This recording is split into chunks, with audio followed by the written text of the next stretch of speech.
Study IQ IAS, अब तैयारी हुई अफोर्डेबल।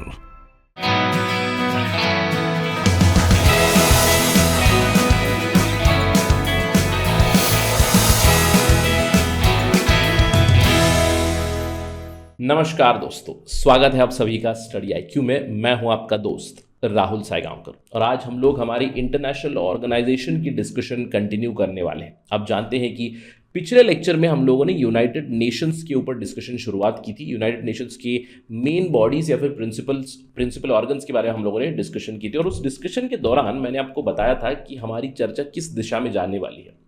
हम लोगों ने बात की थी मेन बॉडीज के बारे में, यूनाइटेड नेशंस जनरल असेंबली हो, यूनाइटेड नेशंस सिक्योरिटी काउंसिल हो, इंटरनेशनल कोर्ट ऑफ जस्टिस, इकोसॉक Economic and Social Council, Trusteeship Council और यूएन सेक्रेटेरिएट के बारे में हम लोगों ने डिस्कशन की थी। यानी कि 6 प्रिंसिपल ऑर्गन, उसमें से -1 मैंने आपको बताया था trusteeship council. It is just effective on paper, यानी कि उसका कुछ रियल काम नहीं बचा, ही मैंने आपको बताया था, राइट। उसके बाद हम लोगों ने ये भी बात की थी कि अगला हमारा डिस्कशन होने वाला है यूनाइटेड नेशंस सिस्टम के बारे में। तो चलिए मैं आपको सीधे यूएन की वेबसाइट पे ले चलता हूँ ताकि हम लोग यूएन सिस्टम के बारे में समझें और आपको ये पता चले कि हम लोग अगले आने वाले क्लासेस में यूनाइटेड नेशंस के ऊपर ही, यूनाइटेड नेशन से जुड़ी हुई है अभी हमारी कम से कम 3 से 4 क्लासेस होंगी जहाँ पे हम लोग यूएन सिस्टम को समझेंगे, ताकि आपको एक आइडिया आ जाए कि हमारा डिस्कशन किस दिशा में जाने वाला है। चलिए सीधे वेबसाइट पे चलते हैं। देखिए ये है यूनाइटेड नेशंस का वेबसाइट, यूनाइटेड नेशंस सिस्टम। आप देख सकते हैं United Nations peace, dignity and equality. जहाँ जहाँ कर्सर मोर है वहाँ पे ध्यान दीजिएगा।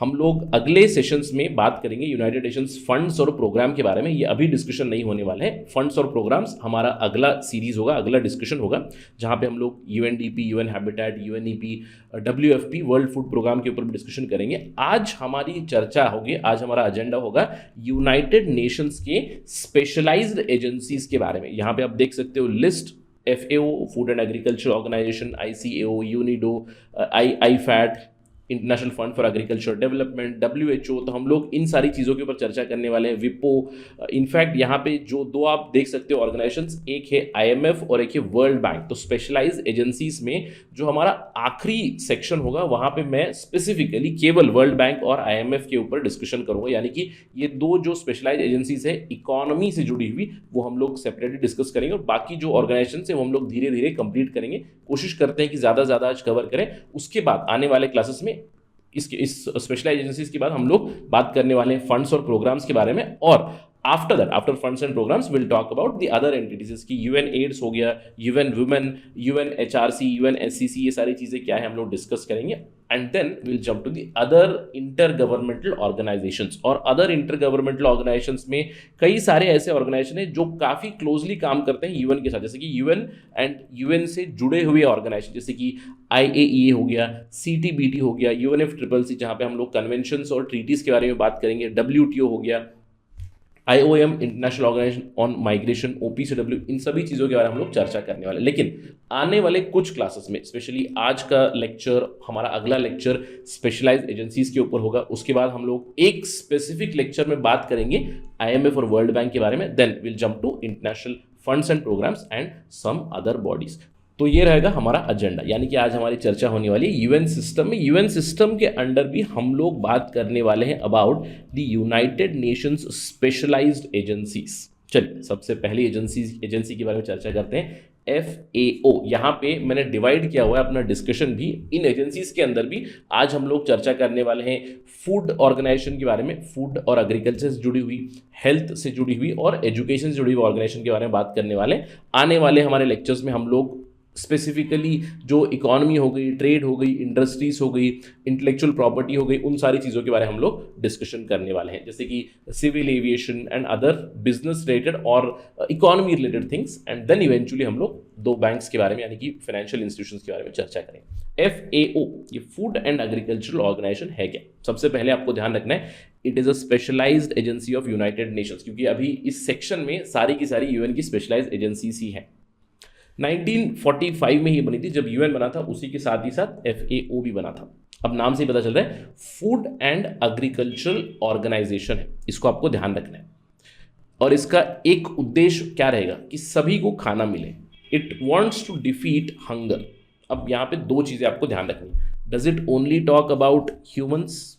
यस, एब्सोल्युटली ह्यूमन हंगर को तो ख़त्म करने की बात करते हैं फूड, और यहाँ पे एनिमल फूड के बारे में भी ये डू वर्क करते हैं। आपको ध्यान रखना ये कि फूड सिक्योरिटी मेंटेन करने के लिए हमें एग्रीकल्चर की ज़रूरत पड़ती है। एग्रीकल्चर प्रोड्यूस आएगा, जो भी खाने से जुड़ी हुई चीज़ें हैं अगर वो डेवलप होंगी तभी हंगर को डिफीट कर सकते हैं। तो FAO का अल्टीमेट गोल है फूड इनसिक्योरिटी को ख़त्म करना, मैल न्यूट्रिशन को ख़त्म करना, फूड सिक्योरिटी सभी के साथ बरकरार हो, लोगों को जो भी कंज्यूमर से जो भी लोग हैं जो भी खाना सीख कर रहे हैं उन्हें हाई क्वालिटी खाना मिले और लोग अपनी अच्छी एक्टिव हेल्थ लाइफ मेंटेन करें। राइट, ये उनका उद्देश्य है। This is the objective of FAO, और इसी के प्रति वो काम करते हैं। जो भी इनका काम होता है, जो भी इनके रिपोर्ट्स रिलीज होते हैं, जो भी इनके अलग अलग प्रोग्राम्स हैं, वो इसी से जुड़े हुए होते हैं, यानी कि हंगर से जुड़े हुए, हंगर को डिफीट करना है, फूड इनसिक्योरिटी को खत्म करना है।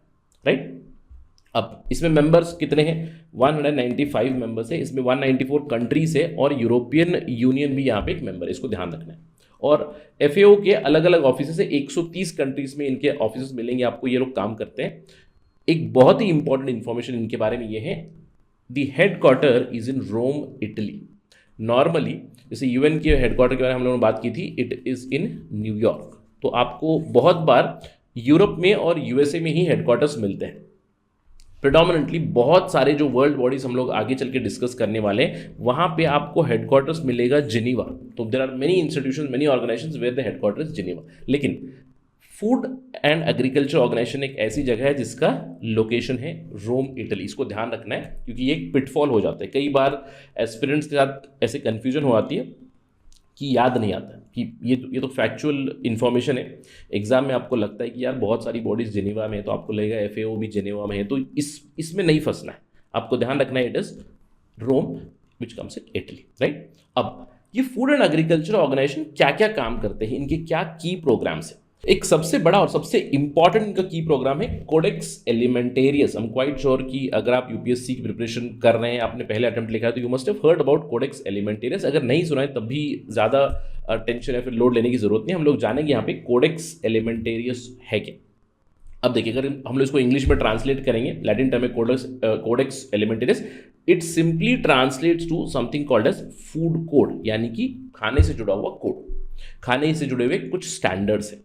और इसकी स्थापना हुई थी 1963 में, और इससे जुड़े हुए कई सारे सवाल भी बन सकते हैं, टिपिकल MCQ। अब सबसे पहला सवाल या फिर स्टेटमेंट मैं यहाँ पे दे सकता हूँ कि कोडेक्स एलिमेंटेरियस FAO के साथ दूसरा कौन सा ऑर्गेनाइजेशन मिलके इसको फॉलो करते हैं या फिर इसको चलाते हैं, वो है WHO। आपको ध्यान रखना है, वर्ल्ड हेल्थ ऑर्गेनाइजेशन और फूड एग्रीकल्चर ऑर्गेनाइजेशन दोनों मिलके कोडेक्स एलिमेंटेरियस के स्टैंडर्ड्स मेंटेन करते हैं।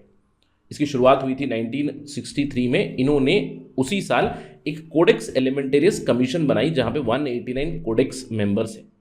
India also became a member, India भी कोडेक्स एलिमेंटेरियस का मेंबर है। 1964 में ही हम मेंबर बने थे, although membership is open to any member of FAO और WHO। ये आपको ध्यान रखना है कि कोडेक्स एलिमेंटेरियस के मेंबर आप बन गए, इसका मतलब है आपके खाने में, आपका अगर फूड आइटम कोई है, एग्रीकल्चर कमोडिटी है, कोई फूड प्रोसेस्ड फूड है, वो अगर आप ट्रेड कर रहे हैं, एक कंट्री से दूसरे कंट्री भेज रहे हैं, या फिर आपके कंज्यूमर उसको खा रहे हैं, तो एक स्टैंडर्ड या फिर एक कोड मेंटेन करना पड़ेगा। और यहाँ पे इंडिया में there is Food Safety and Standards Authority of India which works very closely towards implementing the Codex Alimentarius. ये जो कमीशन है, कोडेक्स एलिमेंटेरियस कमीशन, ये हर साल एक बार रेगुलर इनकी मीटिंग होती है और ये रिव्यू करते रहते हैं जो भी खाने के स्टैंडर्ड्स होने चाहिए। कि इस खाने में आपने बहुत बार देखा होगा, उदाहरण के तौर पे बिस्किट वगैरह पे लिखा होता है कि इसमें ट्रांस फैट नहीं होना चाहिए। ये एक स्टैंडर्ड है कोडेक्स एलिमेंटेरियस का, जो हम लोग भी इंप्लीमेंट करते हैं। तो फूड स्टैंडर्ड्स हो गए, गाइडलाइंस हो गए, कोड्स ऑफ प्रैक्टिस हो गए, इसको हम लोग इंप्लीमेंट करते हैं। और इनका एक ट्विन पर्पस है, दो इनके पर्पस है। सबसे पहला पर्पस तो हमें प्रोटेक्ट करना है। अगर समझ लीजिए कहीं बाहर से समझिए स्विस चॉकलेट आ रहा है, बाहर से स्विट्जरलैंड से एक चॉकलेट आ रहा है, तो इंडिया में वो बिक रहा है। अगर वो इंडिया में बिक रहा है तो उसके कुछ स्टैंडर्ड्स होने चाहिए। मैं जो उसको जाके खरीदूंगा और कल मैं अगर बीमार हो जाऊंगा, then it is a problem, right, कि मेरी हेल्थ के ऊपर इंपैक्ट होगा। तो इसीलिए स्टैंडर्ड्स को मेंटेन करने के लिए एक इंटरनेशनल एक कमीशन है, Codex Alimentarius commission, world over food standards को मेंटेन करते हैं। सबसे पहला उद्देश्य प्रोटेक्ट करना मुझे, यानी कि कंज्यूमर की हेल्थ को प्रोटेक्ट करना, प्रोटेक्टिंग कंज्यूमर हेल्थ। अच्छा खाना मिले, फ्रेश खाना मिले। अब जैसे फॉर एग्जाम्पल हम लोगों ने हाल ही में बात की थी ऑर्गेनिक स्टेट सिक्किम की, जहाँ पे ऑर्गेनिक पोर्क एक्सपोर्ट करने की हम लोग बातें कर रहे हैं, तो अगर हम लोग इंडिया में से ऑर्गेनिक पोर्क एक्सपोर्ट करेंगे किसी और देश, वो वहाँ पे कैसे पहुँचेगा, किस स्टैंडर्ड पे, किस स्टैंडर्ड्स में पहुँचेगा, किस तरह की पैकेजिंग होनी चाहिए, किस तरह के ग्रेडिंग स्टैंडर्ड्स होनी चाहिए, प्रोटेक्टिंग स्टैंडर्ड्स होने चाहिए, ये आपको कोडेक्स एलिमेंटेरियस से मिलेंगे। इसके अलावा एक तो कंज्यूमर को प्रोटेक्ट करना है, दूसरा है रिमूविंग ट्रेड बैरियर्स, यानी कि आपको बिजनेस भी करवाना है। तो एक जगह से दूसरी जगह जब आप चीज़ें भेजते हो तो ट्रेड बैरियर्स को भी अगर आप कम करेंगे, इजीली चीज़ें पहुंच जाएंगी, तो ट्रेड भी आपका बढ़ेगा। तो ये दो उद्देश्यों से एफएओ का कोडेक्स एलिमेंटेरियस बना हुआ। अब कोडेक्स एलिमेंटेरियस जब आप देखोगे, इस कोडेक्स में अलग अलग चीज़ों के साथ आपको स्टैंडर्ड्स मिलेंगे, यानी कि एनिमल फीड, जो जानवर को खाना होता है, या फिर जानवर का जो फॉडर होता है, उसके भी स्टैंडर्ड्स ये लोग डिफाइन करते हैं। एंटी माइक्रोबियल रेजिस्टेंस से जुड़े हुए स्टैंडर्ड्स से, बायोटेक्नोलॉजी से जुड़े हुए जो भी जेनेटिकली मॉडिफाइड ऑर्गेनिजम्स हो गए या फिर जीएम क्रॉप्स हो गए, उनसे जुड़े हुए कुछ स्टैंडर्ड्स होते हैं। कंटैमिनेंट्स, जो खाने में एडल्ट्रेंट्स कंटैमिनेंट्स है, उसके प्रति स्टैंडर्ड्स है कि एडल्ट्रेंट्स नहीं होने चाहिए। न्यूट्रिशन लेबलिंग के ऊपर भी काम करते हैं ये लोग कि अगर आपका कोई प्रोडक्ट आ रहा है तो उसमें कितनी मात्रा में प्रोटीन है, कितना फैट है, कैसी लेबलिंग होनी चाहिए, वेज है, नॉन वेज है, ये सारी चीज़ों के प्रति भी कोडेक्स एलिमेंटरीज ध्यान रखते हैं। इसके अलावा पेस्टिसाइड, देखिए आप जानते हैं कि एग्रीकल्चर में पेस्टिसाइड्स, हर्बिसाइड्स, बहुत सारी चीज़ें इस्तेमाल किए जाते हैं, तो उसकी मात्रा आपको खाने में ना मिले, या फिर उसका जो भी एक्सेप्टेड लिमिट हो, that is set by the codex itself, codex alimentarius. तो इन सारी चीजों में काम करते हैं कोडेक्स एलिमेंटेरियस, राइट। तो ये थी हमारी डिस्कशन कोडेक्स एलिमेंटेरियस के बारे में। कोडेक्स एलिमेंटेरियस के अलावा food and agriculture organisation international plant protection convention भी ये लोग फॉलोअप करते हैं, यानी कि इस कन्वेंशन को इंप्लीमेंट करने में भी एफएओ का ही हाथ है। IPPC international plant protection convention 1951 में आया था, एक मल्टीलैटरल ट्रीटी है जहां पे प्लांट्स को प्रोटेक्ट करने के लिए कन्वेंशन आया था, यानी कि एग्रीकल्चर में जो प्लांट्स होते हैं, प्लांट के जो प्रोडक्ट्स होते हैं, पेस्ट्स वहां पे ना हो, पेस्ट्स की स्प्रेड ना हो, नई तरह के एक्सोटिक पेस्ट्स एक जगह से दूसरी जगह चले जाए तो एग्रीकल्चर की बर्बादी हो सकती है, प्रोडक्टिविटी में लॉस हो सकता है। इसीलिए ये कन्वेंशन आया था, इंटरनेशनल प्लांट प्रोटेक्शन कन्वेंशन, और इस कन्वेंशन को इंप्लीमेंट करने का भी जिम्मा फूड एंड एग्रीकल्चरल ऑर्गेनाइजेशन के पास ही है। इस कन्वेंशन के तहत कमीशन बना हुआ है, commission on phytosanitary measures, which basically overseas the implementation of convention. और ये जो कमीशन है, commission on phytosanitary measures, ये एफएओ के अंडर ही आता है, ये आपको ध्यान रखना है। अब एफएओ का जो ये कमीशन है, commission on phytosanitary measures, it works very closely with WTO। आप जानते हैं कि WTO में अलग अलग एग्रीमेंट्स आ चुके हैं, agreement on agriculture, agreement on investment, agreement on services. उसमें एक एग्रीमेंट है कि देशों के बीच जब ट्रेड होता है, there is an agreement on SPS। SPS का मतलब है sanitary and phytosanitary agreement. तो ये जो कमीशन है, commission on phytosanitary measures, it works very closely with WTO to implement the sanitary and phytosanitary agreement, right. Although WTO के under नहीं है, बट WTO के साथ काफी क्लोजली काम करता है ये कमीशन। अब ये क्या होते हैं सैनिटरी फाइटो सैनिटरी मेजर्स? आप जानते हैं कि you must have heard of the example कि इंडिया से बहुत सारे फ्रूट्स, जैसे कि अल्फोंसो मैंगो एक्सपोर्ट हुआ करते थे तो यूरोपियन यूनियन, तो अल्फोंसो मैंगो में कुछ सालों पहले इस मेजर्स को लेकर एक रेड अलर्ट दिखाया गया था कि Alphonso mangoes are not up to the standard, up to the quality. तो ये सैनिटरी फाइटो सैनिटरी मेजर्स होते हैं कि जब आप एक कंट्री से दूसरी जगह पे एक्सपोर्ट करते हो तो कुछ स्टैंडर्ड्स आपको मेंटेन करने होते हैं। क्लीन आइटम होना चाहिए, ग्रेडेड आइटम होना चाहिए, प्रॉपर पैकेजिंग होनी चाहिए, यानी कि यहाँ से वहाँ जाने तक वो खराब नहीं होना चाहिए। तो इस तरह के स्टैंडर्ड्स हैं जो डिफाइन किए गए बाय WTO। इस तरह के स्टैंडर्ड्स हैं जो IPPC में भी डिफाइन किए गए। इसको इंप्लीमेंट करता है commission on phytosanitary measures, right. तो ये भी FAO के अंडर आता है। इसके अलावा FAO का जो मोटो है, इसको ध्यान रखना है आपको, फिएट पानिस। फिएट पानिस का बेसिक मतलब होता है let there be bread, right. पानिस मतलब bread, let there be bread. तो FAO का जो मोटो है, it is called as let there be bread. तो ये एक सिंपल फैक्चुअल इन्फॉर्मेशन है, कभी कभार इसके ऊपर भी सवाल आ सकते हैं। दो आई wouldn't expect in UPSC, but state PSCs में कभी कभार सवाल आते हैं कि किस ऑर्गेनाइजेशन का मोटो है फिएट पानिस, means let there be bread, that is Food and agriculture Organization, right. इसके अलावा एक और इनका की प्रोग्राम चलता है, it is called as globe fish. Globe fish को FAO ने एस्टैब्लिश किया 1984 में। FAO के अंडर ही एक फिशरीज डिवीजन है, इन्होंने ग्लोब फिश करके एक मल्टी डोनर फंडेड प्रोजेक्ट यहाँ पे शुरू किया, जहाँ पे फिश मार्केट को और फिश प्रोडक्ट को प्रमोट करने के लिए ये एक इनिशिएटिव आया, globe fish. Globe fish basically helps in facilitation and promotion of sea food industry को कैसे डेवलप किया जाए, उसके प्रति जो भी रिसर्च होती है, क्लीन जो सी फूड हो कैसे हम लोग ट्रांसपोर्ट कर सकते हैं, अलग अलग स्टेक होल्डर्स को एक प्लेटफॉर्म पे ले आते हैं जिससे कि आपका सी फूड का जो बिजनेस है वो स्मूथली चले। इसके अलावा इनकी अलग अलग फ्लैगशिप रिपोर्ट निकलती है, international trade in sea food या फिर international trade in specific fishes. 14 अलग अलग सी फूड कमोडिटीज़ के ऊपर ये लोग रिपोर्ट रिलीज करते हैं, जैसे कि सैल्मन, टूना, श्रिम्प, अलग अलग पेलाजिक्स जो है इनके ऊपर रिपोर्ट्स रिलीज करते हैं, जिससे पता चलता है कि किस तरह फिश इंडस्ट्री इवॉल्व हो रही है और किस तरह हम लोग फिश इंडस्ट्री में, फिशिंग में सस्टेनेबिलिटी ला सकते हैं। इसके प्रति भी फूड एंड एग्रीकल्चर ऑर्गेनाइजेशन काम करता है, राइट। तो FAO basically works for eliminating food insecurity. Food insecurity ना हो, हंगर ना हो दुनिया में, इसलिए FAO बना हुआ है। FAO एक स्पेशलाइज्ड एजेंसी है यूनाइटेड नेशंस की। अगर हम लोग बात करें इंडिया और FAO की, और इनफैक्ट जब भी हम लोग एक ऑर्गेनाइजेशन डिस्कस करेंगे तो हम लोग इसी सीक्वेंस में चलेंगे कि इंडिया का उसके साथ क्या रिश्ता रहा है और इंडिया के साथ उसका क्या हिस्ट्री रहा है, क्योंकि इंडिया स्पेसिफिक सवाल बहुत ज़रूरी बन जाते हैं। FAO और इंडिया की अगर हम बात करें, FAO और इंडिया की पार्टनरशिप शुरुआत से ही 1945 में FAO बना, 1948 से ही हमारी एक पार्टनरशिप शुरू हुई। काफ़ी वैल्यूबल ऑपरेशंस चलते हैं दोनों के भी। रीसेंट टाइम्स में 2020-2021 में जो वर्ल्ड फूड प्रोग्राम है, इसके बारे में हम लोग सेपरेटली चर्चा करेंगे। FAO council has approved India's membership, यानी कि इंडिया एग्जीक्यूटिव बोर्ड में था वर्ल्ड फूड प्रोग्राम के 2020 में भी और 2021 में भी। और रिसेंट टाइम्स में इंडिया की रिक्वेस्ट पे, इंडिया की बेहस पे फूड एंड एग्रीकल्चर ऑर्गेनाइजेशन ने ये घोषित किया है कि जो 2023 का साल रहेगा, it is going to be international year of millets. तो इसको ध्यान रखिएगा, एक सिंपल सा MCQ बन सकता है 2023 और दिस ईयर और the next year would be the year of what according to food and agriculture organisation, it is going to be the year of millets, right. तो ये तो थी डिस्कशन इंडिया और FAO के बारे में।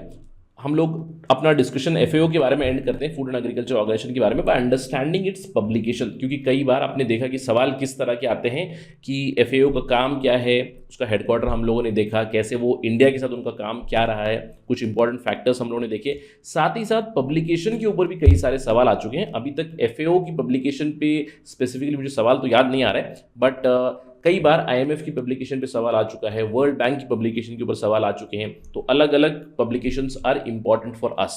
FAO उनकी फ्लैगशिप एक पब्लिकेशन आती है, state of the world publication, state of the world in terms of food, agriculture commodities, अलग अलग पब्लिकेशन आती है। 5 अलग पब्लिकेशंस निकालते हैं with the name of SOFA, SOFI, SOFIA, SOFO, SOCO. सोफा मतलब है state of the food and agriculture report, हर साल निकलती है FAO की report. State of food security and nutrition in the world, SOFI report भी निकलती है। State of world fisheries and aquaculture, इसको याद रखिएगा, state of world fisheries and aquaculture, क्योंकि यहाँ पे कई बार स्टूडेंट इसको मिस आउट कर सकते हैं कि कोई मैरिटाइम ऑर्गेनाइजेशन है क्या। अगर मैं यहाँ पे ऑप्शन में आपको डाल दूँ सम अदर मैरिटाइम बॉडी, तो आप कंफ्यूज हो सकते हो। Remember SOFIA, state of the world fisheries and aquaculture.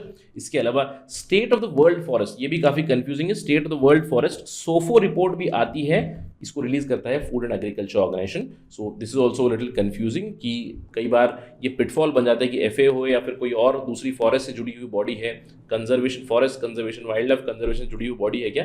Remember it is सोफो, state of the world forest FAO release करता है। इसके अलावा एक और इनकी रिपोर्ट है सोको, state of the agricultural commodity markets, ये भी रिलीज करता है FAO। तो this was about the publication. तो ये हमारा डिस्कशन था फूड एंड एग्रीकल्चर ऑर्गेनाइजेशंस के बारे में। चलिए अब हम लोग चर्चा करने वाले हैं अगली बॉडी, फिर से फूड के बारे में ही है। एक फंड है, स्पेशलाइज्ड एजेंसी है, स्पेशलाइज्ड फंड है UN का, दैट इज IFAD। अब ये IFAD है क्या, international fund for agricultural development. ये एक फंड है या फिर फाइनेंशियल इंस्टीट्यूशन है, but it is also UN specialised agency. और ये किस फील्ड में काम करता है, नाम से ही पता चल रहा है, टुवर्ड्स एग्रीकल्चरल डेवलपमेंट। लेकिन कई बार एस्पिरेंट के साथ कंफ्यूजन हो सकती है। अगर मैं एक सवाल बना दूं, consider the following statement about IFAD, international fund for agricultural development. पहला स्टेटमेंट है जहां पे मैंने बता दिया कि एग्रीकल्चर डेवलपमेंट के लिए काम करते हैं। दूसरे स्टेटमेंट में बताया वन ऑफ द ऑब्जेक्टिव और one of the aim of IFAD is also poverty eradication. बिल्कुल पॉवर्टी इरेडिकेशन के लिए भी ये काम करते हैं और they specifically work in rural areas, यानी कि रूरल एरियाज जो भी है डेवलपिंग कंट्रीज के, वहां पे एग्रीकल्चरल डेवलपमेंट हो। तो इनका फोकस ही होता है मार्जिनलाइज्ड और वल्नरेबल ग्रुप्स के ऊपर, यानी कि जो स्मॉल एंड मार्जिनल फार्मर्स होते हैं, जिनके पास स्मॉल होल्डिंग्स है, या फिर जो फॉरेस्ट ड्वेलर्स है, पैस्टोरलिस्ट है, फिशरमैन, स्मॉल स्केल एंटरप्राइजेस बने हुए हैं, जो कॉटेज इंडस्ट्रीज हम लोग कहते हैं, या फिर छोटे फिशरमैन हैं, उनके लिए काफ़ी काम करते हैं। उनके लिए जो भी नए नए प्रोजेक्ट्स आते हैं उनके प्रति फंडिंग मिलती है, राइट। और अगर फिशरमैन है तो डिजास्टर प्रिपेयर्डनेस भी होनी चाहिए, उन्हें वेदर इन्फॉर्मेशन की एक्सेस मिलती है, टेक्नोलॉजी ट्रांसफर, दूसरी सारी लर्निंग्स ये अवेलेबल कराता है international fund for agricultural development. ये सेटअप हुआ था 1977। तो अल्टीमेटली हम लोग ये कह सकते हैं कि food and agriculture organisation hunger के खिलाफ लड़ता है, फूड इनसिक्योरिटी के खिलाफ लड़ता है। IFAD स्पेसिफिकली उनका भी वही उद्देश्य है अल्टीमेटली कि हंगर से लड़ना है, फूड इनसिक्योरिटी से लड़ना है, क्योंकि एग्रीकल्चर डेवलपमेंट करानी है। लेकिन इनका स्पेसिफिक एरिया है कि रूरल एरियाज के ऊपर ये थोड़ा सा फोकस करता है। 1977 में ये बॉडी बनी थी after the world food conference decided. World food conference हुई थी 1974 में, जिसके बाद 3 साल बाद IFAD की स्थापना हुई। और IFAD का हेडक्वार्टर्स या फिर उनका सेक्रेटरीट है अगेन रोम, इटली में ही।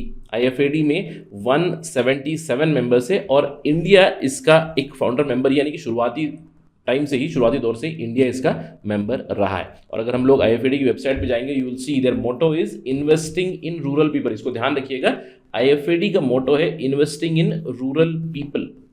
और why rural people? Of course majority of the world population it stays in rural areas itself, और we all know agriculture is the staple occupation there। यहाँ पे subsistence agriculture बहुत जगह पे चलता है, इंडिया में भी काफ़ी जगह पे चलता है। इसके अलावा जो developing countries, least develop countries, यहाँ पे आप देख सकते हो वियतनाम का न्यूज़ है, discovering the fruits of forest in Vietnam. यहाँ पे एक प्रोजेक्ट फंड किया गया था IFAD द्वारा। तो इसी तरह के वो काम करते हैं। जैसे कि मैंने आपको बताया इनका ऑब्जेक्टिव क्या है, 3-fold ऑब्जेक्टिव है। सबसे पहला, प्रोडक्टिव कैपेसिटी पुअर पीपल की उसे बढ़ाना है, और उनकी अगर प्रोडक्टिव कैपेसिटी बढ़ जाएगी, यानी कि उनके पास एग्रीकल्चर प्रोडक्ट्स आएंगे, फॉरेस्ट बेस्ड प्रोडक्ट्स आएंगे, तो उसे बेचना भी है, तो उनका मार्केट पार्टिसिपेशन भी बढ़ाना है, और eventually environment sustainability and climate resilience rural areas में बढ़ाए, रूरल पॉपुलेशन को मदद करें। ये इनका एक बहुत ही इंपॉर्टेंट उद्देश्य है। 1978 से 1977 में ये बना। अगले ही साल से अगर हम 1978 से अभी तक का डेटा देखें तो $23 बिलियन का, $23 बिलियन के ग्रांट ये लोग दे चुके हैं। लो इंटरेस्ट लोन प्रोजेक्ट्स ये लोग कंप्लीट कर चुके हैं, and it has reached estimated 518 million people. तो IFAD works for agricultural development, specifically the focus is on investing on rural people, right. इसके अलावा IFAD का एक रिपोर्ट भी आता है, इंटरनेशनल रूरल डेवलपमेंट रिपोर्ट। इसको ध्यान रखिएगा, who releases the rural development report? International rural development report, that is IFAD, और इसका हेडक्वार्टर्स अगेन रोम, इटली में ही है, राइट। तो ये थी इंफॉर्मेशन IFAD के बारे में। अभी तक आपको एक आइडिया आ गई होगी, अगर कोई बॉडी है जो इंपॉर्टेंट लगती है तो उसके ऊपर हमारा लंबा डिस्कशन चलेगा, या फिर कुछ इस तरह की बॉडीज होगी तो will skim through it very quickly and get some information, और कुछ पिटफॉल्स जहाँ पे हम लोग फंस सकते हैं उसके ऊपर हमारा फोकस रहेगा, राइट। दो हम लोगों ने फूड और एग्रीकल्चर की बॉडीज देखी, अब हम लोग बात करने वाले हैं हेल्थ के बारे में। Let us talk about WHO। लेकिन उससे पहले let me just remind you कि स्टडी IQ का फाउंडेशन बैच लाइव शुरू हो चुका है। 11 जुलाई को हमारा ओरिएंटेशन क्लास हुआ था, कुछ ही क्लासेस हो चुकी हैं, लेकिन आपको निराश नहीं होना है। एडमिशंस अभी भी ओपन है, लेकिन आपके पास बहुत ही कम समय बचा है। Admissions are going to close very very soon on 20 जुलाई 2022, यानी कि 20 जुलाई एडमिशंस क्लोज हो जाएंगे। तो उससे पहले ही आप एनरोल कीजिएगा यहाँ पे। आप जानते हैं कि स्टडी IQ का उद्देश्य ये होता है कि हम लोग आप तक क्वालिटी एजुकेशन पहुंचाए at affordable prices. Affordability plus quality is our motto. और ये पूरा कोर्स, ये कॉम्प्रिहेंसिव आपको कोर्स मिलेगा केवल 18,999 में, अगर आप मेरा कोड यहाँ पे इस्तेमाल करोगे, faculty code Rahul live, RAHUL live, without any spaces, in caps. जब भी आप चेकआउट करो आप इसको यहाँ पे इस कोड को इस्तेमाल कीजिए, प्राइस ये बदल जाएगा, जो भी हाई प्राइस रहेगा उससे ये प्राइस इवेंचुअली आ जाएगा। ध्यान रखिएगा, we also have EMI option. अगर आप क्रेडिट कार्ड से पेमेंट करेंगे तो EMI ऑप्शन भी आपके पास है। और हमारा फाउंडेशन बैच एक वन स्टॉप सोल्यूशन है for your general studies preparation, prelims के लिए भी, मेंस के लिए भी। क्यों? क्योंकि इसकी फीचर्स है। अगले 10 महीनों के लिए आपका शेड्यूल बना हुआ है, 900 घंटों से भी ज़्यादा आपकी लाइव क्लासेस चलेंगी। 1-to-1 मेंटरशिप यहाँ पे इसका USP है। अगर आपको कोई भी डाउट है, एकेडमिक हो, नॉन एकेडमिक हो, आपको एक मेंटर मिलेंगे जहाँ पे आप उनसे इंटरेक्ट करोगे, आप अपनी जर्नी, आप अपनी प्रिपरेशन काफ़ी क्लियर करोगे। हैंड रिटन नोट्स मिलेंगे, यानी कि नोट मेकिंग अगर आप मिस भी कर जाए then you will get hand written supplementary notes. Weekly revision test होंगे आपके। प्रीलिम्स का टेस्ट सीरीज इसमें इंक्लूड हो जाएगा। कई बार ऐसा होता है कि कोर्स के अलावा आपको टेस्ट सीरीज खरीदने की जरूरत पड़ती है, but in this you don't need, you will get everything for 18,999 including test series, जहां पे 40 प्रीलिम्स के टेस्ट आपको मिलेंगे। ज्ञानवाणी सेशंस भी होंगे यहाँ पे। ग्रुप मेंटरशिप होगी जहां पे आप रिटायर्ड ब्यूरोक्रेट्स के साथ, सीनियर मेंटर्स हो गए, रिटायर्ड ब्यूरोक्रेट्स हो गए, सर्विंग ब्यूरोक्रेट्स हो गए, उनके साथ आप चर्चा कर सकते हो, इंटरेक्शन कर सकते हो। इसके अलावा MCQ based learning, answer writing practice, आपको करंट अफेयर्स प्रोग्राम मिलेगा, आपको सिप प्रोग्राम मिलेगा, everything in one programme, that is foundation batch. ध्यान रखिएगा 20 जुलाई तक ही आपको एनरोल करना है। Do it as soon as possible, avoid the last minute rush. चलिए चर्चा करते हैं WHO के बारे में। वर्ल्ड हेल्थ ऑर्गेनाइजेशन, ऑल्दो मुझे लगता है WHO के बारे में ज़्यादा डिटेल्ड डिस्कशन करने की ज़रूरत है नहीं। क्यों? क्योंकि ये हमेशा चर्चा का विषय बना रहता है। आपको करंट अफेयर्स में कई बार मिलेगा, स्पेशली पिछले 2 सालों में तो हम लोगों ने WHO के ऊपर इतनी ज़्यादा चर्चा की हुई है बिकॉज ऑफ कोविड-19। कहीं ना कहीं कोविड-19 की प्रोडिक्शन WHO ने मिस की हुई थी। उसके बाद WHO did soup into action. ये जो कोविड-19 थी उसकी ओरिजिन के ऊपर भी WHO इन्वेस्टिगेट कर रहा था। चाइना की इन्वॉल्वमेंट के ऊपर कई बार चर्चा आ चुकी है। WHO के जो सेक्रेटरी जनरल है अभी फिलहाल टेड्रोस अधानोम, उनके ऊपर भी कई सवाल उठे हैं। तो हम लोगों ने मल्टीपल डिस्कशंस के ऊपर किए हुए, but nonetheless will discuss about WHO। इसका क्या रोल है, इसकी जो गवर्नेंस कैसे होती है, ये लोग क्या काम करते हैं, क्या ऑब्जेक्टिव्स है, किस तरह WHO की वर्किंग, ये सारी चीज़ें जानते हैं। सबसे पहले WHO है क्या? Again UN specialised agency which works for world health. कब इसकी शुरुआत हुई थी? 1948 में इसकी शुरुआत हुई थी। ध्यान रखिएगा इसका हेडक्वार्टर कहाँ है? It is in Geneva Switzerland. और कई बार आगे भी आपको जेनेवा स्विट्जरलैंड मिलता रहेगा क्योंकि मल्टीपल ऑर्गेनाइजेशंस यहाँ पे मिलेंगे। WHO का headquarter is in Geneva Switzerland. 194 member states इसके मेंबर्स हैं। और इसका ऑब्जेक्टिव क्या है? नाम से ही पता चल रहा है, हेल्थ। ग्लोबल हेल्थ मैटर्स में वर्ल्ड लीडरशिप को प्रोवाइड करना है, यानी कि WHO ग्लोबल हेल्थ मैटर्स पे एक दिशा दिखाता है। वर्ल्ड लेवल पे किस तरह की रिसर्च होनी चाहिए हेल्थ से जुड़ी हुई, और ये कहीं ना कहीं एक लूपहोल हमें दिखाई दिया क्योंकि WHO का जो रिसर्च चल रहा था अलग अलग डिसीजेस के ऊपर, अलग अलग डिसीजेस की प्रिवेंशन के ऊपर, उसके क्योर के ऊपर चल रहा था, और कहीं ना कहीं कोविड-19 के ऊपर उतना फोकस नहीं था। लेकिन जब से 2020 से फिर से कोविड-19 के ऊपर काफ़ी काम चल रहा है। WHO का एक और रोल भी है कि setting up norms and standards for health, medical standards, medical norms को सेटअप करना। अलग अलग देशों को टेक्निकल सपोर्ट प्रोवाइड करते हैं, specially least develop countries, African countries, सब सहारन अफ्रीकन कंट्रीज हो गए, डेवलपिंग कंट्रीज को भी मदद करते हैं। इसके अलावा हेल्थ ट्रेंड्स को असेस करना है, मॉनिटरिंग हेल्थ ट्रेंड्स, राइट? किस तरह के नई डिजीजेस इवॉल्व हो रहे हैं, लाइफस्टाइल डिजीजेस है क्या, communicable disease, non communicable disease, इन सब चीज़ों को असेस करते रहना है at the global level, at the world level. WHO जैसे कि मैंने बताया इट वॉज फाउंडेड इन 1948, लेकिन इसका कॉन्स्टिट्यूशन आया था, पहली एक कॉन्फ्रेंस हुई थी WHO की कॉन्स्टिट्यूशन, एक इंटरनेशनल हेल्थ कॉन्फ्रेंस हुई थी 1946 में। उसके बाद WHO बना और WHO का कॉन्स्टिट्यूशन बना। WHO also works according to its own governance model, उनका खुद का एक संविधान बना हुआ है, and that came in to force on 7 अप्रैल 1948। इसलिए मैंने बताया 1948 में सेटअप हुआ था। इस डेट को याद रखिएगा, 7 अप्रैल 1948 इस दिन शुरू हुआ WHO। इसीलिए 7 अप्रैल पूरे विश्व में मनाया जाता है as the world health day, right? Please remember this, it is celebrated as world health day, please remember. इसके अलावा गवर्नेंस की अगर हम लोग बात करें, WHO कैसे काम करता है, किसी भी ऑर्गेनाइजेशन को काम करने के लिए उनका सेक्रेटरीट चाहिए, उनका कुछ स्ट्रक्चर चाहिए। तो WHO के अंडर जो वर्क होता है, सबसे पहले WHA वर्ल्ड हेल्थ असेंबली, समझ लीजिए ये विश्व का हेल्थ पार्लियामेंट है। तो इस असेंबली में अलग अलग देशों के रिप्रेजेंटेटिव्स, 194 मेंबर्स है। WHO के जो भी डेवलपमेंट पार्टनर्स हो गए, असिस्टेंट पार्टनर्स हो गए, उनकी भी यहाँ पे इन्वॉल्वमेंट होगी, और ये बेसिकली एजेंडा सेट करते हैं फॉर वर्ल्ड हेल्थ, और इसको इम्प्लीमेंट करने के लिए एक एग्जीक्यूटिव बोर्ड बनी रहती है। Executive board will implement the decisions, और WHO को हेड करते हैं director general. The organisation is headed by director general. अभी फिलहाल it is Tedros Adhanom, we know that. अब ये वर्ल्ड हेल्थ असेंबली क्या है? It is the supreme decision making body of WHO, और इंडिया WHO का मेंबर है 1948 से ही।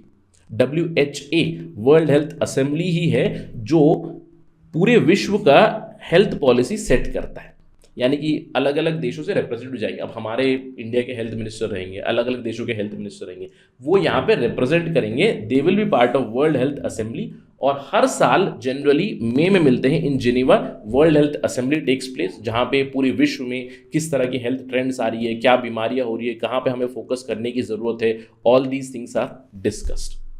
अब इस वर्ल्ड हेल्थ असेंबली का क्या रोल है, सवाल बन सकते हैं। Consider the following statements about world health assembly of the WHO। तो इनका क्या रोल है, स्टेटमेंट आ सकते हैं। सबसे पहला इनका रोल है कि पॉलिसीज क्या होंगी WHO की, क्योंकि सभी को आवाज़ होती है। जैसे अब इंडिया से इंडिया के हेल्थ मिनिस्टर जाएंगे, हेल्थ मिनिस्टर बताएंगे कि इंडिया में हमें ये प्रॉब्लम चल रही है और इंडिया स्पेसिफिक फंडिंग हमें चाहिए, या फिर किसी और रीजन से आएंगे, किसी और देश से आएंगे कि हमारे यहाँ पे इस बीमारी से जुड़ी हुई प्रॉब्लम चल रही है और हमें WHO से टेक्निकल असिस्टेंस चाहिए। तो किस तरह की पॉलिसीज WHO की होंगी यही डिसाइड करेंगे। इसके अलावा WHO के डायरेक्टर जनरल कौन होंगे, उनका अपॉइंटमेंट भी WHA के अंडर ही होता है, हेल्थ असेंबली के अंडर।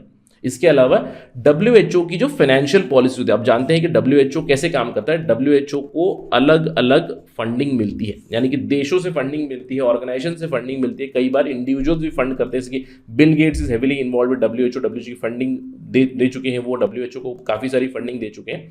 तो जो फंड्स आते हैं और जो WHO का बजट अप्रूव होता है, ये दोनों भी वर्ल्ड हेल्थ असेंबली का ही काम है। कितना बजट है, किस तरह की फाइनेंशियल पॉलिसीज होंगी, किन एरियाज पे फोकस करना है, किस तरह की R&D होगी, R&D प्रोजेक्ट्स को अप्रूव करना, ये सारी चीज़ें और WHA का ही काम है। और जब ये लोग डिसाइड करेंगे, जब ये लोग पॉलिसीज बनाएंगे, उसको इंप्लीमेंट करने के लिए एग्जीक्यूटिव बोर्ड आती है। WHO की जो एग्जीक्यूटिव बोर्ड है, it is you can call it as the council of ministers और द मिनिस्टर्स। ये है आपका पार्लियामेंट, वर्ल्ड हेल्थ असेंबली, और ये है आपके काउंसिल ऑफ मिनिस्टर्स जो काम करेंगे, जो इंप्लीमेंट करेंगे, राइट। तो कुछ इस तरह का आर्किटेक्चर है WHO का। और WHO जैसे कि मैंने बताया वर्ल्ड हेल्थ के लिए काम करता है।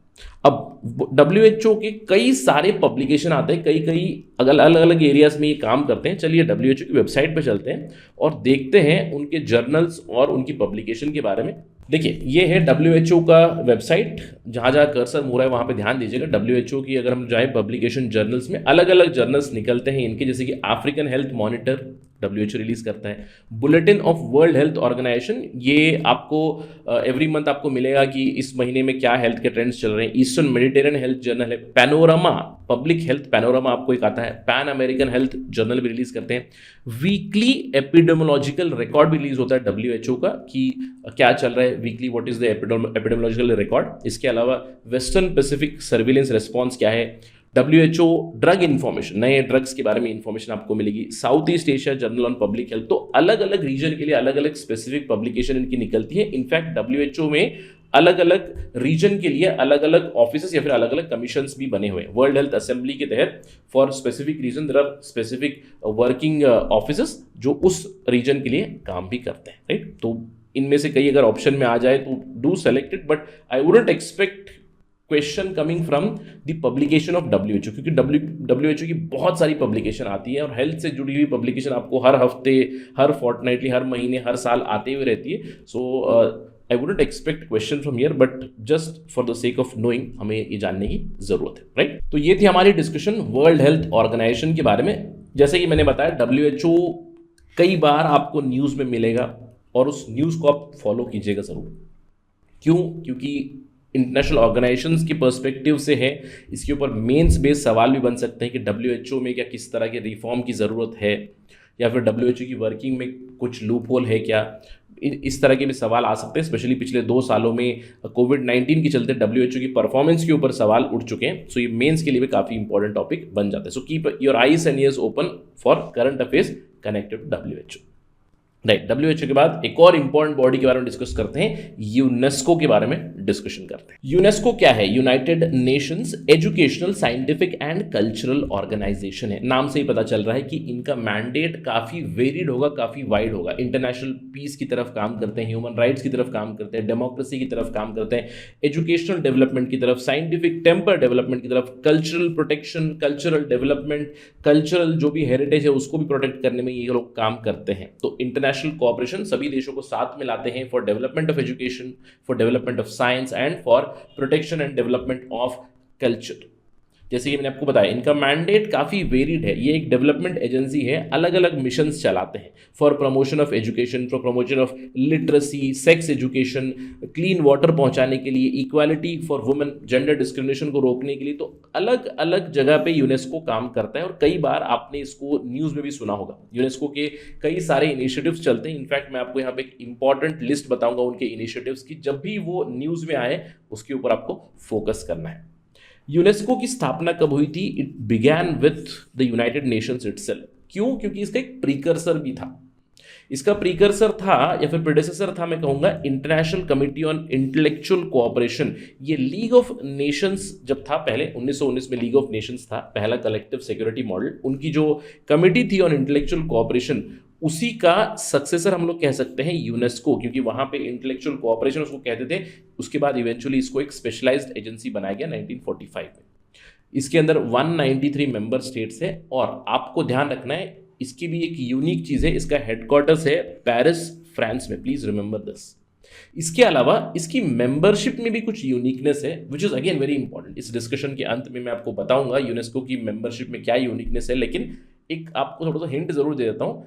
2011 में यूनेस्को ने मेंबरशिप स्टेटस दिया था पैलेस्तीन को एज 195th मेंबर। कुछ लोग इससे बाहर निकल गए, अभी फिलहाल उसमें 193 मेंबर्स हैं। 193 मेंबर्स एज 195th मेंबर मिला था। उसके बाद some people have left UNESCO, right. जैसे कि मैंने आपको बताया, यूनेस्को का एक बहुत ही वाइड मैंडेट है, अलग अलग एरियाज में काम करते हैं, अलग अलग प्रोजेक्ट्स को फंड करते हैं, अलग अलग मिशंस चलाते हैं। उसमें उनके कुछ इंपॉर्टेंट इनिशिएटिव्स हैं। जब भी इनमें से किसी भी इनिशिएटिव के ऊपर कोई खबर आए, करंट अफेयर्स में है, तो प्लीज नोट इट। यूनेस्को के साथ साथ ये इनिशिएटिव्स भी बहुत ज़रूरी होते हैं। सबसे पहला और सबसे मोस्ट इंपॉर्टेंट इनिशिएटिव है उनका वर्ल्ड हेरिटेज कन्वेंशन का।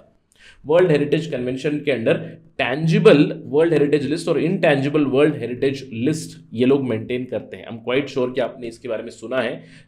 इंडिया से भी कई सारे एप्लीकेशन से फिर कई सारी फाइल्स यूनेस्को को गई है कि अगर कोई मॉन्यूमेंट है, फॉर एग्जांपल कोई एंशिएंट मिडिवल मॉन्यूमेंट है जिसको हम लोग टैंजिबल हेरिटेज का भाग बनाना चाहते हैं, यूनेस्को की हेरिटेज लिस्ट में अगर वो आए तो यूनेस्को की तरफ से मदद मिलेगी, फंडिंग मिलेगी, टूरिज्म के दृष्टिकोण से उसको काफ़ी फायदा मिलेगा। तो ये लोग इस लिस्ट को मेंटेन करते हैं। इस लिस्ट में जो भी मॉन्यूमेंट्स है उन मॉन्यूमेंट्स की प्रोटेक्शन की तरफ भी काम करते हैं। जब भी ये लिस्ट अपडेट हो जाए, कोई अगर इंडिया का हेरिटेज मॉन्यूमेंट यहाँ पे आए तो उसको ध्यान जरूर रखिएगा। इसके अलावा इनका दूसरा सबसे इंपॉर्टेंट प्रोग्राम है मैन एंड बायोस्फीयर प्रोग्राम, यानी कि एनवायरनमेंट प्रोटेक्शन के दृष्टिकोण से भी ये काम करते हैं। मैन एंड बायोस्फीयर प्रोग्राम में यूनेस्को की मदद से अलग अलग देशों में बायोस्फीयर रिजर्व्स बनाए जाते हैं। इंडिया में भी 2 दर्जन से भी ज्यादा बायोस्फीयर रिजर्व्स हैं। तो बायोस्फीयर रिजर्व्स में एक कोर रीजन बनाया जाता है जहां पे कोई डिस्टर्बेंस नहीं अलो की जाती है। That core region is for wildlife itself, wildlife, flora and fauna. इसके अलावा रिसेंट टाइम्स में ग्लोबल जियो पार्क प्रोग्राम भी शुरू हो चुका है। ग्लोबल जियो पार्क्स डेवलप करने की कोशिश करते हैं जहां पे जो नेचुरल लैंडस्केप है उसे प्रोटेक्ट करने की कोशिश करते हैं। इंडिया में भी कई जियो पार्क्स की अनाउंसमेंट हो चुकी है। मध्य प्रदेश में पहला जियो पार्क अनाउंस हुआ था। तो अगर इसके ऊपर कोई न्यूज़ है तो आप उसको ध्यान में जरूर रखिएगा। इसके अलावा they also run programmes connected to water. International hydrological programme इनका चलता है, वाटर असेसमेंट प्रोग्राम चलता है। इसके अलावा एक बहुत ही इंपॉर्टेंट इनका प्रोग्राम है क्रिएटिव सिटीज नेटवर्क। यूनेस्को का क्रिएटिव सिटी नेटवर्क है। तो क्रिएटिव सिटीज में का सस्टेनेबिलिटी के दृष्टिकोण से प्रमोशन करते हैं। यहाँ पे अगर उस सिटी का कोई एंशिएंट क्राफ्ट है उसे प्रमोट करने की कोशिश करते हैं। इसके अलावा इनका इंटरनेशनल बेसिक साइंसेस प्रोग्राम चलता है। एक बहुत ही इंपॉर्टेंट प्रोग्राम चलता है इनका यूएन ईवॉक, वोकेशनल एजुकेशन और ट्रेनिंग को प्रमोट करने के लिए यूएन ईवॉक चलता है। ये यूनेस्को का ही प्रोग्राम है। इसके अलावा एंडेंजर्ड लैंग्वेज और लिंग्विस्टिक डाइवर्सिटी प्रोजेक्ट भी ये लोग रन कर चुके हैं। तो मल्टीपल एरियाज में यहाँ पे मिशंस और प्रोजेक्ट्स चलते हैं। इनमें से कहीं पे भी आपको कोई खबर आ जाए तो आप इसको थोड़ा सा नोट जरूर कर लीजिएगा। इनफैक्ट हम लोग स्टडी IQ पे तो डिस्कशन करेंगे ही करेंगे जब भी ये करंट अफेयर्स का भाग बनेगा। कोई इंडिया से एक वर्ल्ड हेरिटेज लिस्ट में अगर चला जाएगा, इनटैंजिबल हेरिटेज लिस्ट में चला जाएगा तो हम लोग डिस्कशन करेंगे। इन सारी चीज़ों को हम लोग भी करंट अफेयर्स के दृष्टिकोण से फोकस जरूर करेंगे। लेकिन मैं आपको एक छोटा सा अपडेट देना चाहूंगा इन प्रोग्राम्स के ऊपर। अगर हम लोग यूनेस्को की वेबसाइट पे चले जाएं, you will understand the efforts they have put in. 1945 से इन्होंने अलग अलग हेरिटेज मॉन्यूमेंट्स को प्रोटेक्ट किया है। जैसे कि 1154 world heritage sites of exceptional cultural natural value एक लिस्ट बना रखी है इन्होंने, उसे प्रोटेक्ट करते हैं, उसे कंजर्व करते हैं। इंडिया से भी कई यहाँ पे इस लिस्ट में शामिल है। इसके अलावा 630 इंटैंजिबल हेरिटेज एलिमेंट्स, अब इंडिया से आपको याद होगा इंडिया का संकीर्तन इंटैंजिबल हेरिटेज लिस्ट में है। बुद्धिस्ट, लद्दाख में जो बुद्धिस्ट चैंटिंग होती है वो भी इसका भाग है। तो रामलीला हो गया, बहुत सारी चीज़ें इंटैंजिबल हेरिटेज एलिमेंट। इंटैंजिबल मतलब कोई ड्रामा हो गया, कोई फोक आर्ट हो गया, कोई एंशियंट चीज़ हुई, राइट। इंटैंजिबल हेरिटेज एलिमेंट है, उसे भी प्रोटेक्ट करते हैं। 630 intangible heritage elements from 139 countries. इसके अलावा इनका मैन एंड बायोस्फीयर रिजर्व्स में 738 बायोस्फीयर रिजर्व्स अभी तक बना रखे इन्होंने अक्रॉस 134 कंट्रीज। और मैंने आपको बताया इन बायोस्फीयर रिजर्व्स में there would be 738 core areas, और इस कोर एरिया में there would be nothing allowed except for scientific research. Permission से आप साइंटिफिक रिसर्च कर सकते हो, लेकिन वो एकदम प्रिस्टीन प्योर फॉरेस्ट मेंटेन किया जाता है। इसके अलावा इनकी क्रिएटिव सिटीज नेटवर्क में अभी फिलहाल 3.9 billion people they live. Recently Srinagar was also added to this creative cities network. इसके अलावा geo parks, recent programme launch हुआ है। 169 जियो पार्क्स अभी अनाउंस हो चुके हैं 44 कंट्रीज में। इनका एक एसोसिएटेड स्कूल नेटवर्क भी चलता है, एएसपी नेटवर्क में 1200 स्कूल्स यहाँ पे इन्वॉल्व है। इसके अलावा 850 हायर एजुकेशन रिसर्च प्रोजेक्ट्स वो ऑलरेडी पार्ट है यूनेस्को के नेटवर्क के। 220 यूएन ईवॉक सेंटर्स है। मैंने आपको बताया ईवॉक का मतलब है वोकेशनल ट्रेनिंग और एजुकेशन, ये लोग प्रमोट करते हैं। 140 मेंबर कंट्रीज में 220 से भी ज़्यादा ईवॉक सेंटर्स इन्होंने ओपन कर रखे हैं, जहाँ पे वोकेशनल ट्रेनिंग, वोकेशनल एजुकेशन दी जाती है, जो भी यहाँ पे इन्वॉल्व होते हैं, राइट। तो यूनेस्को अलग अलग एरियाज में काम करता है, they are doing tremendous job. अब यूनेस्को की कुछ पब्लिकेशन आती है, ये बहुत ज़रूरी चीज़ है। यूनेस्को की पब्लिकेशन के ऊपर भी सवाल आ सकते हैं। UNESCO yearly global education monitoring report announce करता है, they release global education monitoring report. इसके अलावा एक बहुत ज़रूरी चीज़ है जेंडर पैरिटी इंडेक्स, ये यूनेस्को रिलीज करता है, इसको ध्यान रखिएगा। इसके ऊपर स्टेट पीएससी में भी सवाल आ चुके हैं। जेंडर पैरिटी इंडेक्स कौन रिलीज करता है? It is release by UN educational scientific and cultural organisation. इसके अलावा यूनाइटेड नेशंस की साइंस रिपोर्ट आती है, 5 साल में एक बार ये साइंस रिपोर्ट आती है, यूनेस्को की science report, school science report. इसके अलावा यूनेस्को की टीवेट कॉन्फ्रेंस होती है for vocational education and training, इनकी कॉन्फ्रेंस होती है, उसकी रिपोर्ट भी रिलीज होती है। इसके अलावा India specific state of the education report India is also release by UNESCO. Please do not gate confused with Acer, right. Acer is also a school assessment report, assessment of school education report. ये प्रथम एक NGO है वो करता है। State of the education report UNESCO release करता है। इसके अलावा यूनेस्को एज एन ऑर्गेनाइजेशन ये United nation sustainable development group का भाग है। और आपको ध्यान रखना है, अगर मैं एक स्टेटमेंट दे दूं, consider the following statements connected to UNESCO, उसमें मैं एक स्टेटमेंट दे दूं कि यूनेस्को अलग अलग इंस्टीट्यूशंस ऑफ लर्निंग या फिर यूनिवर्सिटीज को एक्रेडिट करता है, कॉलेजेस को एक्रेडिट करता है, एब्सोल्युटली रॉन्ग है। यूनेस्को केवल एक नेटवर्क बनाता है, यूनेस्को उन्हें असिस्टेंस देता है, जैसे कि 1200 एएसपी नेट स्कूल मेंबर्स है, 850 higher education research institutions UNESCO के साथ जुड़े हुए हैं। लेकिन यूनेस्को कोई यूनिवर्सिटी नहीं है, इनका कोई एक्रेडिटेशन नहीं मिलता है। Please remember this, note this, right. इसके अलावा मैंने आपको बताया था कुछ मेंबरशिप के दृष्टिकोण से बहुत ही इंटरेस्टिंग इन्फॉर्मेशन मैं आपको दूंगा। हम लोगों ने बात की थी कि 193 मेंबर्स है इसमें, और इसमें पैलेस्तीन भी मेंबर है। अगर पैलेस्तीन मेंबर है तो कौन मेंबर नहीं है? तो आपको ध्यान रखना है यूनाइटेड नेशंस, यूएन के मेंबर कौन है और यूनेस्को के मेंबर कौन है। स्पेसिफिकली 3 कंट्रीज यूनेस्को के भाग हैं लेकिन यूएन के भाग नहीं है, वो है कुक आइलैंड्स, न्यू और पैलेस्तीन। पैलेस्तीन को मेंबरशिप देने के बाद यूनेस्को से यूएस और इजराइल दोनों ही बाहर हुए थे। तो इजराइल, लाइचटेनस्टीन और यूनाइटेड स्टेट्स, ये तीनों यूनेस्को के भाग नहीं है, इसको ध्यान रखिएगा। In fact United states of America तो पहले भी कई बार यूनेस्को से बाहर आ चुका है, फिर एक बार शामिल होता 2012 में वो फिर बाहर आ चुके हैं। तो पहले ये कहा जाता था कि यूनेस्को यूएसएसआर का सपोर्ट कर रहा है, इसलिए एक बार यूएसए यूनेस्को से बाहर आया था, उसके बाद फिर से यूनेस्को के अंदर वो इंडक्ट हो गए थे। और उसके बाद पैलेस्तीन के मामले के ऊपर पहले यूएस ने यूनेस्को की फंडिंग रोकी थी, उसके बाद they also came out of UNESCO. So do not these things. इसके अलावा just the factual information, exam के दृष्टिकोण से कभी कभार अगर सवाल पूछा जाए कि यूनेस्को का स्लोगन क्या है, what is the slogan of UNESCO? Building peace in the minds of men and women. इसको ध्यान रखिएगा, building peace in the minds of men and women, ये किस ऑर्गेनाइजेशन का, किस इंस्टीट्यूशन का स्लोगन है? That is a slogan of UNESCO, United Nations educational, scientific and cultural organisation.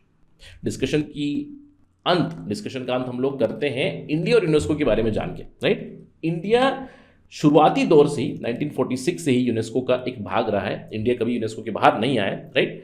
अब यूनेस्को का जो संविधान, यूनेस्को के जो आर्टिकल्स है, उसके अनुसार प्रत्येक जो मेंबर है उस मेंबर को एक प्रिंसिपल बॉडी बनानी पड़ती है जो ऑर्गेनाइजेशन के साथ क्लोजली काम करता है।